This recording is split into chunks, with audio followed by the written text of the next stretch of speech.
तो hello everyone, कैसे हैं आप सभी और स्वागत है आप सभी का हमारे इस यूट्यूब चैनल में।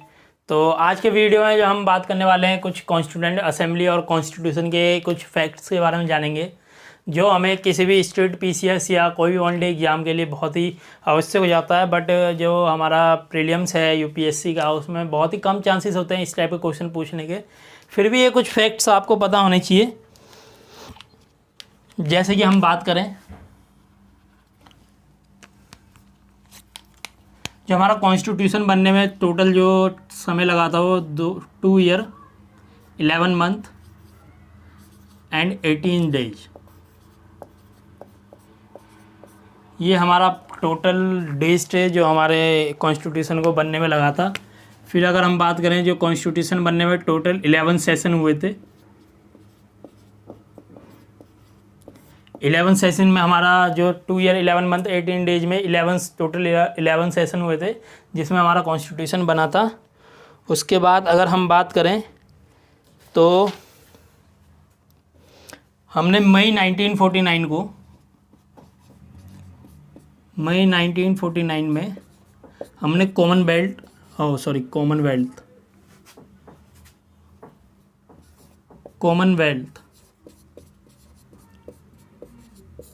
ज्वाइन किया था। कॉमनवेल्थ क्या है, बेसिकली जितने भी ब्रिटिश के जितने भी कॉलोनीज़ थे, उन सब ने मिलकर अपना एक ग्रुप बनाया था, ताकि जो है उनके अपने आप में इम्प्रूव कर सके। हर कंट्री अपने आप को इम्प्रूव कर सके आपस में एक दूसरे की हेल्प करके। इसी वजह से कॉमनवेल्थ कंट्रीज़ की एक ग्रुप बनाया गया था। ठीक है, तो इसके बाद अगर हम बात करें, जो हमारा नेशनल फ्लैग है, नेशनल फ्लैग, उसका एडॉप्शन डेट आप याद रखेंगे, जो है आपका 22 जुलाई 1947। 22 जुलाई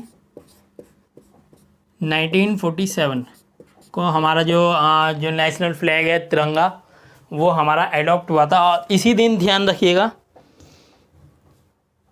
इस दिन नहीं, 24 जनवरी 1950, 24 जैन 1950 जो हमारा नेशनल एंथम है वो एडॉप्ट किया गया था। नेशनल एंथम विधाता जो नेशनल एंथम है वो 24 जैन 1950 को एडॉप्ट किया था। उसके बाद जो हमारा राष्ट्रीय गीत है वो भी इसी दिन एडॉप्ट किया गया था, नेशनल सॉन्ग।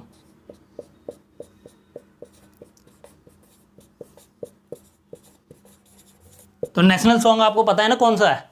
आप कमेंट बॉक्स में ज़रूर लिखिएगा हमारा नेशनल सॉन्ग क्या है, मैं आपको नहीं बताने वाला।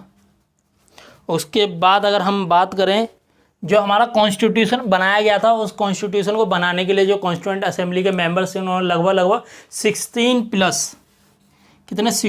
प्लस कंट्रीज़ के जो करंट उस टाइम पे जो 60 प्लस कंट्रीज़ के कॉन्स्टिट्यूशन को पढ़ के बनाया गया था।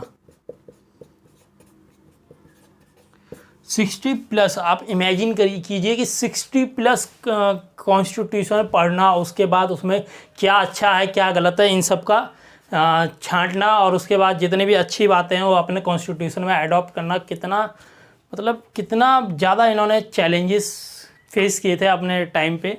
उसके बाद अगर हम बात करें,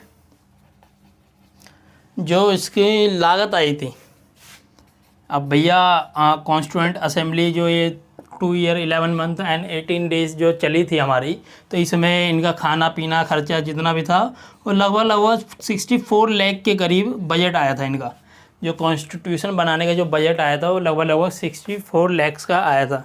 और उसके बाद अगर हम फैक्ट की बात करें, तो आपको एक बात और याद रखनी है, हमें पता है जो 26 नवंबर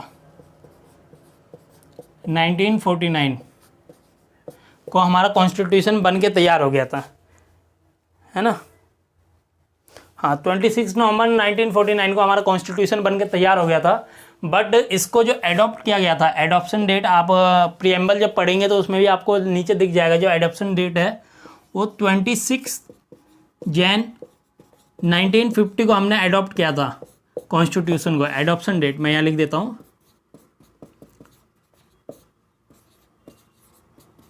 जो हमारा एडॉप्शन डेट है वो 26 जैन 1950। ऐसा क्यों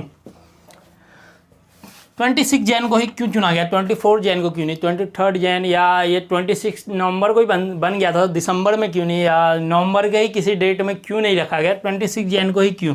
तो ध्यान रखिएगा जो 26 जैन इतना खास क्यों हो जाता है। 26 जैन 1930, कब 1930, याद करिए वो समय 1930। अगर आपने हिस्ट्री पढ़ी हो तो आपको पता होगा इस टाइम पे हमारा जो वो सिविल डिसोबीडियंस मूवमेंट जो था वो काफ़ी ज़्यादा पीक पे था। इसी दौरान जो 26 जैन 1930 को इंडियन नेशनल कांग्रेस का जो एवरी ईयर मीटिंग होती है, जिसको हम क्या बोलते हैं, सॉरी मैं भूल रहा हूँ,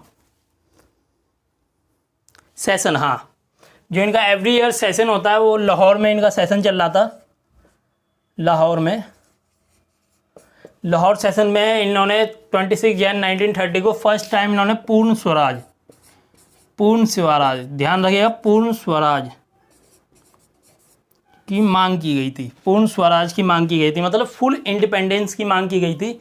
उससे पहले क्या था कि हम जो है आधी आज़ादी मांग रहे थे कि आप जो टॉप पे, ये समझ लीजिए जो ब्रिटिश है वो टॉप पे बैठे रहेंगे और जो है आप जो अपने आपके लिए जो रूल एंड रेगुलेशन है वो आप ही बनाएंगे, बट जो टॉप पे जो हैं वो ब्रिटिशर ही बने रहेंगे। वो उससे पहले डिमांड हो रही थी, बट जो 26 जैन 1930 को है इंडियन नेशनल कांग्रेस ने ऑफिशियली पूर्ण स्वराज की डिमांड करी थी। और आपको पता है ये जो हमने कॉन्स्टिट्यूशन बनाया है वो आफ्टर इंडिपेंडेंस बनाया, मतलब पूर्ण स्वराज मिलने के बाद हमने बनाया है। तो इसी वजह से हमने इस डेट को खास बनाते हुए इस डेट को हमने कॉन्स्टिट्यूशन को एडॉप्ट किया। बट आप ये चीज़ ज़रूर ध्यान रखिएगा, जो ये 26 नवंबर 1949 है, इसी दिन कुछ आर्टिकल्स जो हैं कॉन्स्टिट्यूशन के वो तो इसी दिन लागू हो गए थे। और कुछ कॉन्स्टिट्यूशन के जो बाकी बचे, एक बड़ा हिस्सा जो कॉन्स्टिट्यूशन का बच गया था वो 26 जैन 1950 को अडॉप्ट हुआ था। वो कौन कौन से आर्टिकल हैं जो 26 नवंबर 1949 को लागू हो चुका था, तो वो आप एक बार लिख लीजिए। मैं आपको, ये वैसे तो एम लक्ष्मीकांत पर लिखी हुई है, फिर भी मैं आपको एक बार लिखवा देता हूँ, मेरे को भी इतना याद नहीं है। तो आप लिख लीजिए article 5, article 6, article 7, article 8, 9, 60, 60, 324, 366, 367, 379, 380, 388, 391, 392 and 393। तो ये थे कुछ आर्टिकल जो आपका 26 नवंबर 1949 को ही लागू हो चुके थे। तो मैं एक बार और आपको रिपीट कर देता हूँ। 5, 6, 7, 8, 9, 60, 324, 366, 367, 379, 380, 388, 391, 392, 393। ठीक है, तो ये आर्टिकल थे। तो अगर हम कॉन्स्टिट्यूशन की अगर मैं छोटी डिटेल यहाँ पे आपको बता दूँ, कॉन्स्टिट्यूशन में जो इनिशियली जो थे 395 आर्टिकल्स बनाए गए थे, जो कि आपका 22 पार्ट में डिवाइडेड थे। और जो शेड्यूल थे वो आपके 8 शेड्यूल बनाए गए थे। 8 शेड्यूल बनाए गए थे, 22 पार्ट्स बनाए गए थे कॉन्स्टिट्यूशन के, और उसमें 395 जो हैं वो आर्टिकल्स थे। बट करेंटली आपको पता है इनमें कई सारे अमेंडमेंट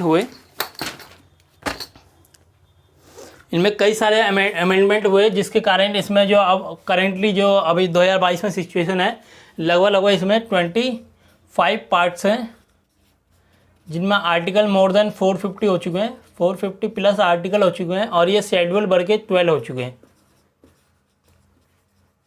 ये अलग अलग समय पर अलग अलग अमेंडमेंट के थ्रू हुए हैं, और ये लगभग हमारे इंडिया में अब तक लगभग 100 प्लस अमेंडमेंट हो चुके हैं।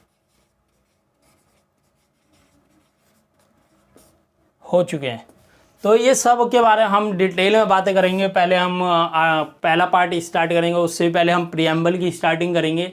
इसके नेक्स्ट वीडियो में तो हम ये बात करेंगे इसके कुछ नेक्स्ट वीडियो में हम ये सारे डिस्कस करेंगे, अलग अलग पार्ट्स। जो पहला पार्ट्स है आपका यूनियन एंड इट्स टेरिटरी, जो सेकंड पार्ट है इसका आपका सिटीजनशिप, थर्ड पार्ट है फंडामेंटल राइट्स, फिर आपके क्या नाम है DPSP directive principle of state policy, उसके बाद आपका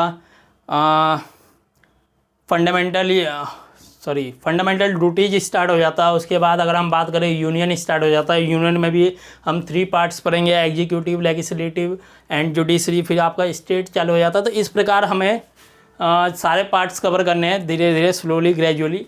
और हमारी इस पॉलिटी में लगभग वो 1 आर्टिकल से लेकर लगभग 50 आर्टिकल तो आपको याद होने ही चाहिए। तो ये था कुछ बेसिक फैक्ट्स जो कि कॉन्स्टिट्यूएंट असेंबली और कॉन्स्टिट्यूशन के बारे में था।